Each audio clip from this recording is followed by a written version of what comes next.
Concussions happen so often in sports, it's almost second nature. Here at the CAP Corporation, they're using this special technology to help combat that.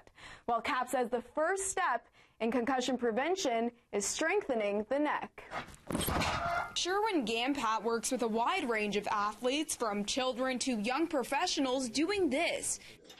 It's called the RAM test. Gampat starts athletes with a 20-pound resistance on their neck in order to strengthen it. But after months of training, some athletes like rugby players and boxers will get all the way up to 200. After every test, Gampat and the athlete instantly track the results on a computer. And this separate brain gauge test helps CAP monitor brain functions such as focus, speed, and other sensory motor skills. It's this test that can determine whether an athlete is fit to play again after suffering from a concussion. All I've done my whole life is train athletes and train sports. I look at something and I understand, even though if I look at a tackle, I would look at something and I would know how that feels. And because of that, it allows me to develop the basic concepts that then we can refine, because you do need the mathematics and the engineering to design the devices.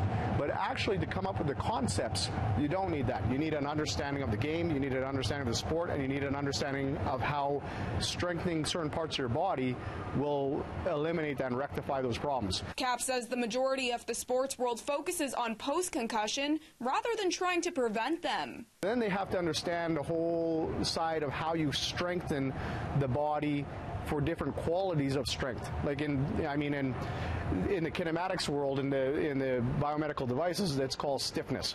Well, we call it strength in the strength and conditioning world, and we break it down to qualities of strength, either isometric, eccentric, explosive strength. That's what they need to have a starting point to develop good strategies and beneficial devices for athletes. But a lot of the science world and the medical world does not know anything about that, so that they haven't developed any devices. While Gampat focuses on the technical, Kim Adolf takes care of business. We started thinking about, well, that's interesting. How do we know how strong an athlete needs to be, and how do you test for that? And as we did more research, we realized that there's really absolutely nothing that is really truly about preventing concussions, and that if we could develop a way of testing neck strength, that would be something that just isn't out there in the marketplace. They are the only company in the world focusing and developing technology for concussion prevention. CAP made a proposal to the Canadian Guideline on Concussion in Sport, which includes preseason education for athletes, medical assessments, and using the company's technology. We want to see kids in sports. We want to see kids not getting injured. We want to see adults have, that are athletes, that they don't have to cut out of the sport that they love early. We want to see their careers extended and their brain health extended. In Calgary, Brittany Rosen, City News.